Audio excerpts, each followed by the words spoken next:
Dave Coulier took the grind of stand-up and molded it into the rhythm of sitcom. On Full House, he and John Stamos took this push-pull relationship, recklessness, precision, and bound it into some sort of chemistry that ultimately reflected on screen as if they were family. Their relationship continues to this day. Offstage, Coulier's voice became something else entirely. Muppets, Misfits, other Saturday morning cartoon icons. I've watched Dave on screen since I was a kid, and today I get to put Dave on screen. This is the craft behind the catchphrase and the man behind the laugh.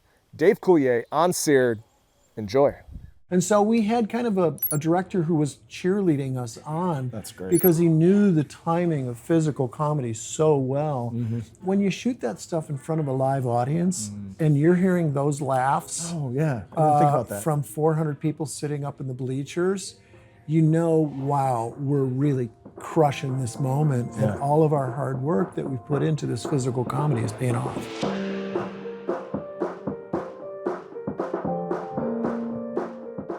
Dave, welcome to SEARED. Thank you. You're just coming off Motor City Comic Con.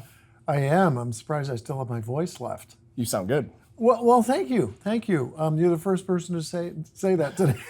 You sound good. You do sound good. This is day 2 that you did. Yeah. Full days, Yeah. meeting a lot of different people. Yeah, but it's cool. It's really nice, and it's so flattering to hear, oh, you're great, you made my childhood. You know, you don't know what it means to me, and Yeah, it's really nice hearing from people. that's very cool. I will add to that, but not right now. We'll save that for the Okay, end. all right, we'll skip ahead to that We'll some skip, point. yeah, exactly. But I want to come back to that. With the Comic-Cons, how many do you do a year usually? Usually a couple. Couple? You know, Yeah. and it's just depending if I can, if you Yeah. know, if the calendar's open when the con's happening. But Yeah. usually it's me and the Full House girls. The last really big one that the guys did was me and John Stamos and Bob Saget. We did the Orlando MegaCon, I think it was called. Gotcha. Yeah, so it was actually the last time I saw Bob. Wow.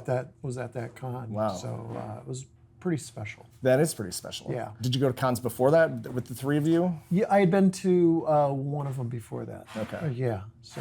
Yeah. And it was during COVID, so it was weird because we had see. to like stand next to a plexiglass panel, and it, you know, you couldn't see it in the, you know, in the front shot. Sure. But there was a panel between us and the people, you know, and I'm like, wait Yeah. a minute, John and Bob could have COVID, so I mean, what's the difference? You know, so, Yeah, that's true. You have your own pod now. How have you liked doing the pod so far?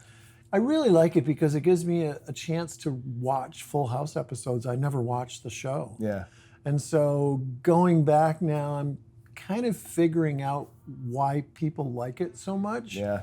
And, you know, there's times when I laugh out loud at it. And that's surprising to me. Not because I didn't think we were funny. Sure. But it's like, you know, the optics of being objective about yourself is Yes. sometimes a tough one. Yeah. And so I actually made myself laugh a couple of times. That's good. Yeah. Was there anything you saw in your watch so far that you're like, oh, I wish I could take that back? Like those sorts of moments? Yes, my outfits, my haircut, the way I looked. Yeah.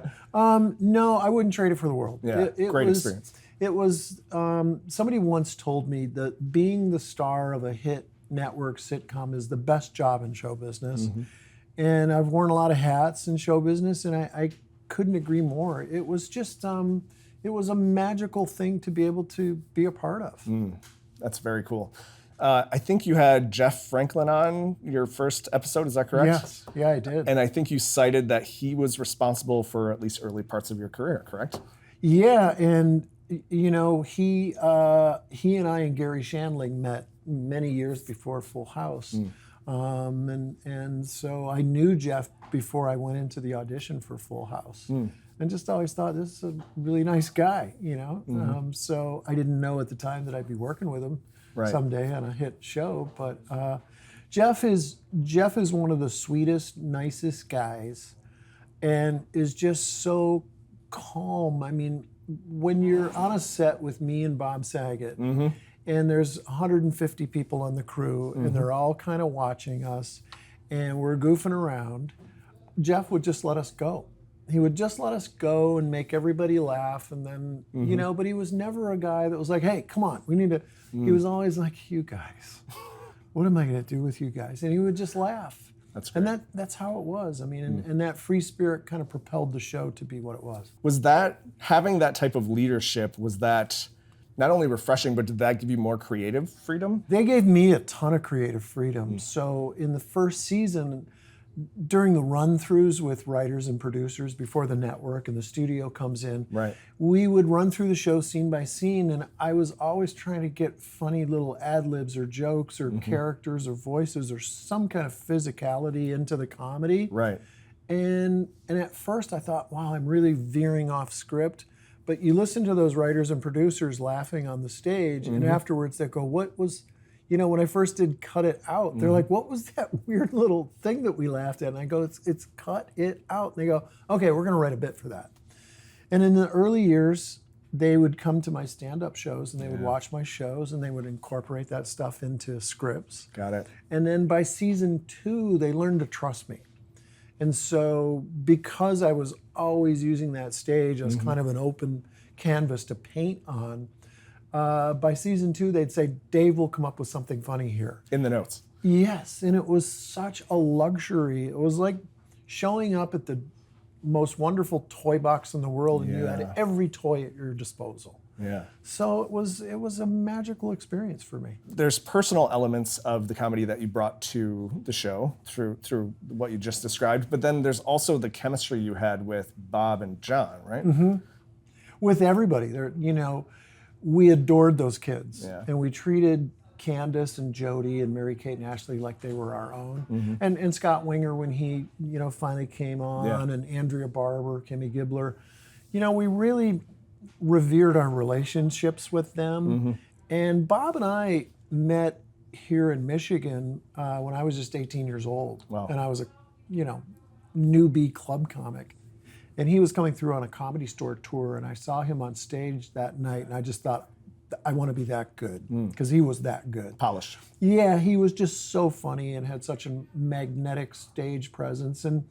And so Bob and I were already friends, and John and Bob didn't get along in the beginning. And so I was always caught in the middle because I bonded with John. We became thick as thieves early on, instant buddies.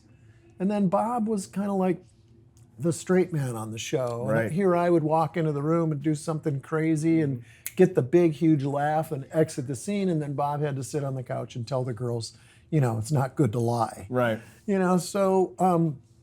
So there were some years where that chemistry was evolving and evolved into John and Bob becoming really close. And that turned out to be a really good thing for the show. Yeah, absolutely. Did that, I'm going to skip ahead and then I want to come back to this. Did that also affect your relationship like up through Fuller House? Well, there was a long time span Very long time. between when Full House ended and when Fuller House started. Yeah. By then, John and Bob were, Thick as thieves. just such great friends, and That's great. And our relationships had evolved. So by the time we got to Fuller House, Right. there were seasoned relationships, not only on camera but off camera as well. Back in the Full House days, that creative freedom really hit for you season 2. Did that carry through, what was it, 8 seasons? 8, yeah. Did that carry through all 8 seasons? Did you increase your contributions over time? It did. There was only so much I could do, though. Sure. Because, you've got 22 minutes to tell a story. Right. And at some point you have to get back to the story. Right. So I learned to be able to pick those moments Yeah. of when I could, shine, so to speak, and ad-lib and add something. But I knew we had to get back to telling this very serious story. Yeah. So it kind of evolved to a point, and then you have to get back to the show. Were there many elements of your act that made it into the show? Sure, the voices, Popeye, Bullwinkle, if I had a new voice, or I would just start doing funny characters, like there was a thing where me and John Stamos started doing dueling Sammy Davis Juniors, and that ended up in the show. And then we would do this thing called a power laugh, and they put that in the show. And so there were all these moments where we were just having fun, and there's 12 writers. watching you, Yeah. going, ooh, yeah. we can use that. Pulling the best out. Yeah, absolutely. I think in the second episode of your pod, if I got this correctly, you had John on. Is that correct? Mm-hmm. And I think he may have mentioned Sammy Davis Jr. and started to do the voice a little bit. Yeah. And so we thought that was just really funny. Yeah. And so, like I said, there were 12 really talented writers watching us like hawks. And if we came up with something funny, it was in. That's amazing. Yeah. You mentioned the girls earlier. You obviously met them when they were very little kids. Yeah. And I think I think when it comes to actors, the choice to work with kids is probably one you decide upon or reflect upon before taking the job. Was that a hitch for you at all, knowing that kids would be a big part of the show? Well, kids and animals. And animals. Kids Yeah, and good point. animals, and we had tons of them. Yeah. And so it could be tedious at times. Yeah. Mary-Kate and Ashley were 8 months old when we Right. started, and Jody was 4, and Right. Candace was 8 years old. And, Yeah. and so there were times when kids are just going to be kids. Mm-hmm. But you have 150 people sitting there trying to do their job, waiting on whether Mary-Kate or Ashley needs a diaper change. Right. And so when I say it was tedious in a good way. Kind of workflow wise. Yeah, things could just stop. Yeah. If a baby's crying and her sister is crying, you're not Yep. like, we need to come back. We'll do that as a pickup. We'll get that later. Got it.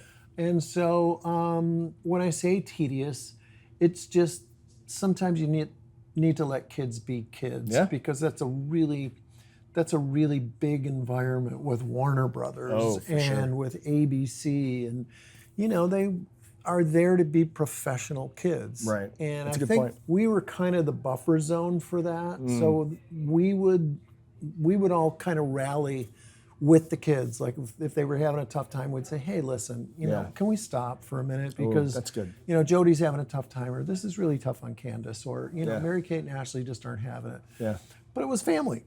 We were a family, and we were all just kind of looking out for each other. I think that family element, I'm not sure what it's like on every sitcom, but it feels like Full House was unique in the off hours ties that you all had, especially as that grew over the years. Is that true?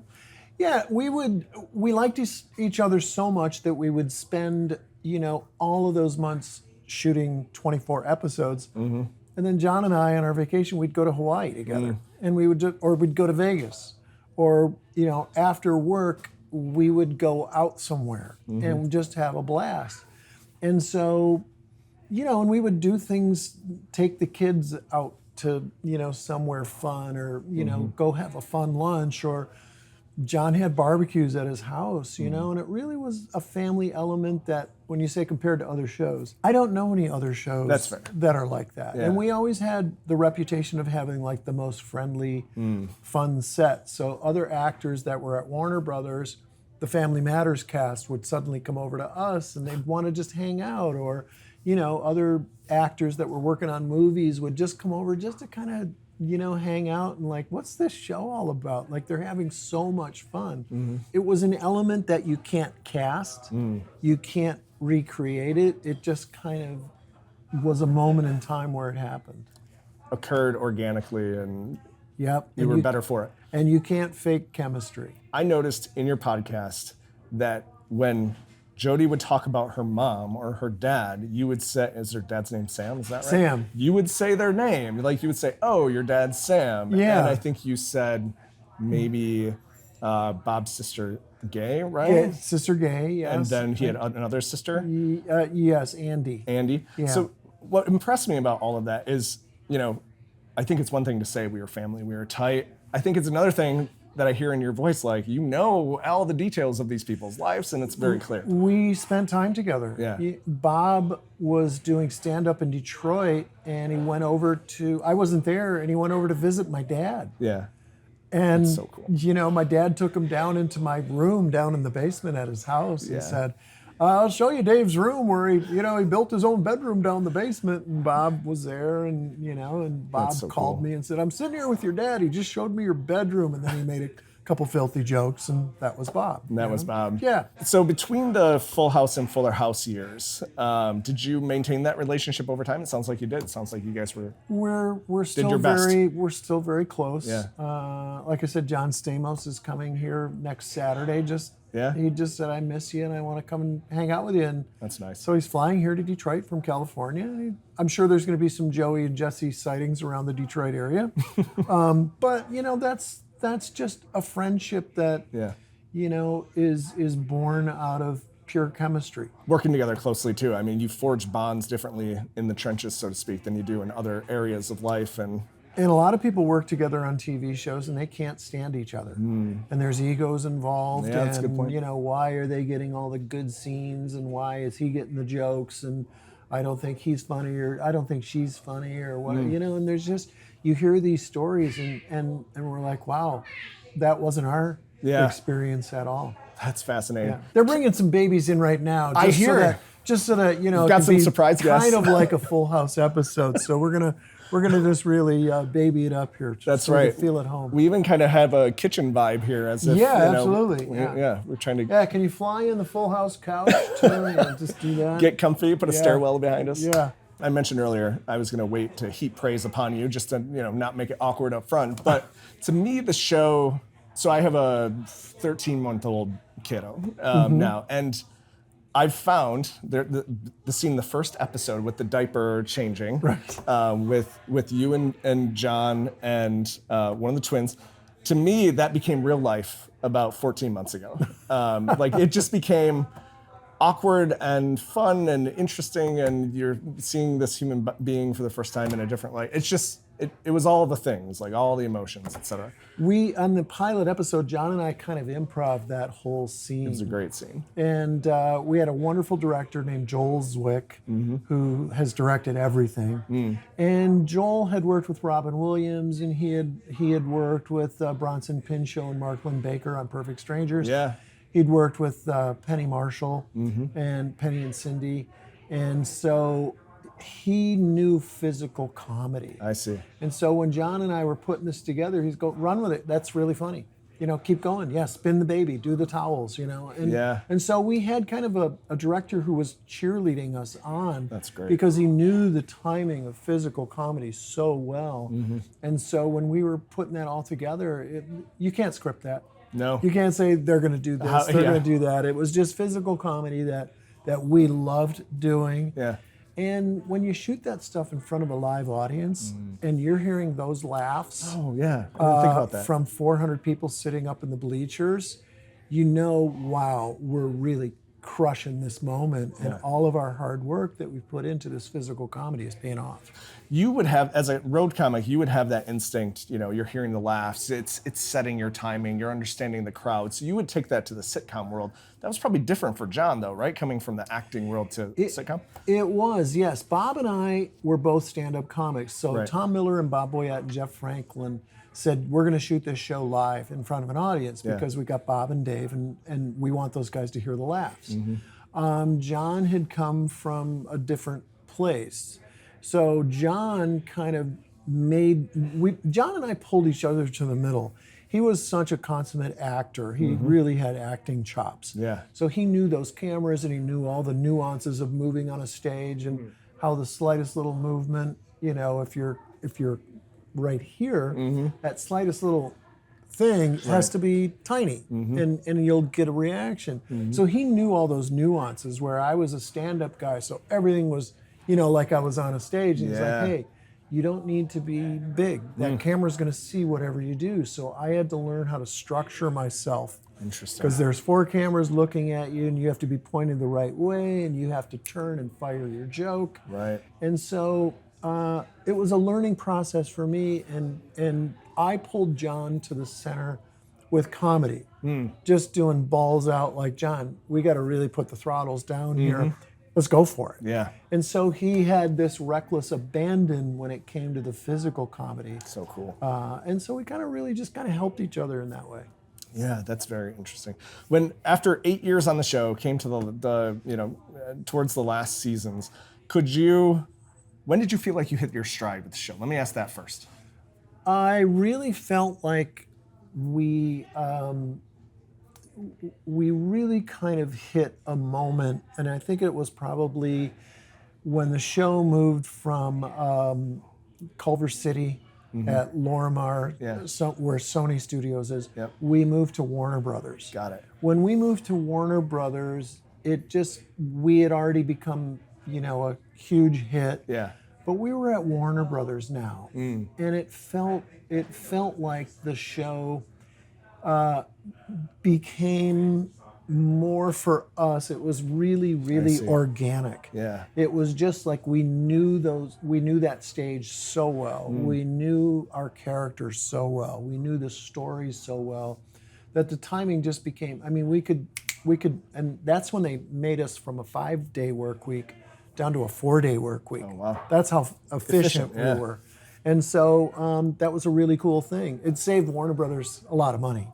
But we were so good at that point, hitting that stride and knowing our characters and the storyline so well that the show became streamlined. Were you able to get too comfortable in your role as Joey Gladstone, or do you think you always... Never. Never. It was always... Never, because you're telling a new story each week, and each character is featured as the main person in the story. So you're always adapting. Yeah. You're always adapting to what is this new story and what is the arc of that story and what's my position in the arc of this story. And so you can never, with a new script, you can never get comfortable because, on Tuesday, you're reading the script for next week already while you're there rehearsing this show on Tuesday. So that show goes to the writers, and then you get a new script. And then every morning you get a new script delivered to you. And so you've got notes from the day before. So there's really no getting comfortable. You're always kind of staying. Keeps you fresh. Keeps you, you're always a couple of paces ahead of where you need to be. Yeah, and I mean, with your comic background, it was probably also, you were always building new material for your character anyway, right? In a way? Yeah, and you have to evolve. Yeah. Because, you can only hear the same impression so many times. Sure. So I'm like, I can do this impression, I can do that impression, I can do this bit, this band has a hot song, I can do kind of an impression of what's going on in that song. So you're constantly kind of listening to how you can just stay ahead of it a little bit. We'll shift to voice work because, it's hard to know who you did for voice work because we don't see your face, right? But then if you look at your IMDb, it's extensive and it has some big characters on there. Do you have favorites in your voice work that you've done character-wise? Yes, I do. I did a show for CBS called Rude Dog with Rob Paulson, and it was the most brilliantly written show, and the characters were wonderfully animated, and it was just this silly animated series for CBS, and I played this character Barney, who's a dog who thinks he's a cow sometimes. And it was just a weird show, but it was me and Rob Paulson and Peter Cullen and Frank Welker. And we laughed so hard doing that show because the writing was so brilliant. And we would just kind of, make each other laugh so hard, So that's one of those shows that no one has ever seen, but for me as a voiceover artist, I guess you call it, I don't know. I've always kind of go, artist? Like, really? I talk and I saw the face. It did say artist. Yeah, artist, voiceover artist, I like it. So anyhow, I'm a guy who does voices. We'll use it. But that was one of those shows where I was just like, wow, this is really cool. I'm glad I'm a part of this. Oh man, I blew it right there. As a voiceover artist, are you familiar with AI tools that copy voices? Oh, of course. Okay. Of course. So does that concern you? Or is that like a way for you to live on? Is that a legacy? Is it worrisome? Whether I'm worried about it or not, I'm not a real worrier. Okay, whether I worry about it or not, if it's going to happen, it will happen. I see. Okay. And there is not anything I can do about it. That's a good insight into Dave, I think, right there. Yeah. So not something that you think about at all. I really try not to. As a creator. Fair. You can think about all these horrible things that could happen with, all of these different AI mechanisms. Sure. And it's like, okay, but there's a lot of great stuff that could happen. What about medical? That's true. Unleashing AI on a cure for things like cancer or other diseases or medicines. Yes, AI. How do you fix drought? Yeah, sure. How do you fix, fires? How do you fix, people suffering? How do you, famine? I mean, how do you fix that? Maybe AI can help us in that regard. Well, that's good. I think that puts me in the right mindset too. That brings my anxiety down a little bit as a creator, and that's good. I have a little friendly, we'll get rid a little friendly bug here who just wants to be part of the show. That's AI right there. It's a little literal bug. It's not even a real bug. It's a drone. It's a tiny micro drone. Oh, we're in so much trouble. With voiceover, are there other characters that people may not know that you've done, but you really loved? I think a lot of people know you worked with the Muppet Babies. Muppet Babies, Jim Henson's Muppet Babies. Yeah. That was another incredible experience. I got to be part of a show that won the Best Animated Emmy Award 4 times. So cool. And it was based on Muppets, and it was Jim Henson, and it was brilliant writing, and I got to do 5 different voices. I got to do Animal and Bunsen Honeydew and the 2 old men in the balcony, Waldorf and Statler, and then we added a character, Bean Bunny, and I got to work with like the cream of the crop of people who were doing voices, Greg Berg and Katie Lee and Russi Taylor and Frank Welker and Barbara Billingsley, who played Nanny. She was June Cleaver on the Cleaver show on Leave It to Beaver, and it was just.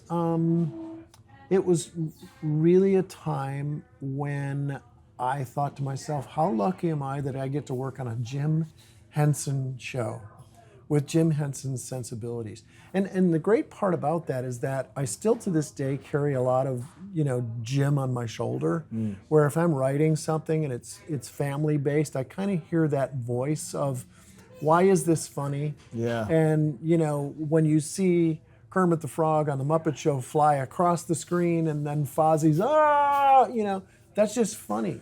And so I kind of have that little voice of Jim Henson, like, what would Jim say in the note session right now about this? And so it's a wonderful thing to be, in the same room where you're listening to that voice of comedy, So very lucky to be a part of that. Very special. Is voice work a lot of solo work, or is there more teamwork than you might expect? Now it's more solo, because our world, after COVID, everything kind of became, separate. And so a lot of people have studios at home, so that technology has changed the game in a big way. Back when I was recording those shows, you sat in a room and you recorded as a cast. And there's something magical about that. Yeah. When I was at Hanna-Barbera, they brought the Jetsons back, and they brought back the original cast.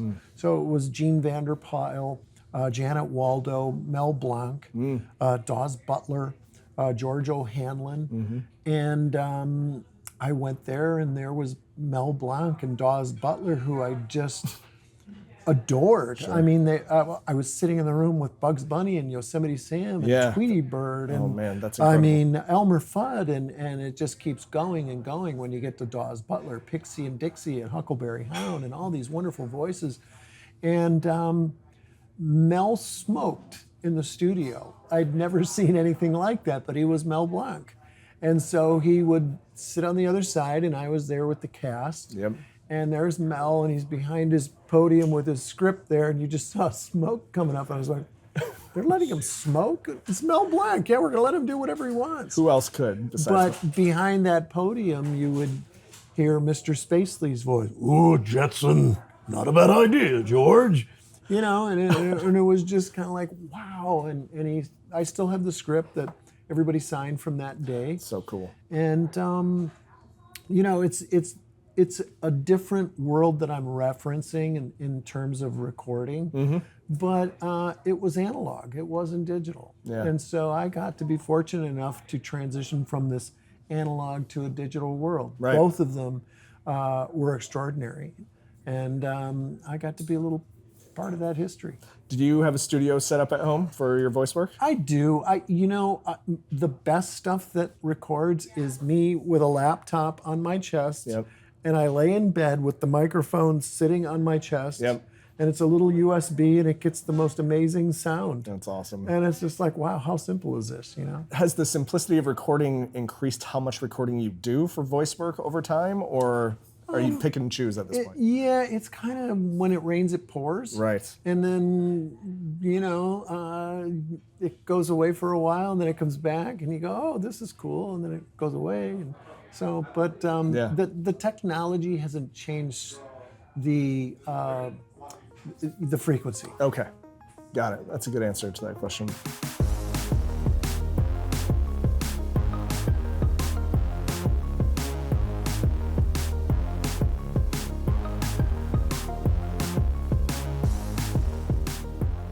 Are there other parts of your voiceover work that people might not know the characters? Is it still around? Yeah, it's a tiny little bug. It's so tiny, no one's going to see it. No one's going to see it. Just me. We're in 4K though, maybe. Maybe 1 pixel. Maybe just flying 4K. by. There might be a pixel flying by, yeah.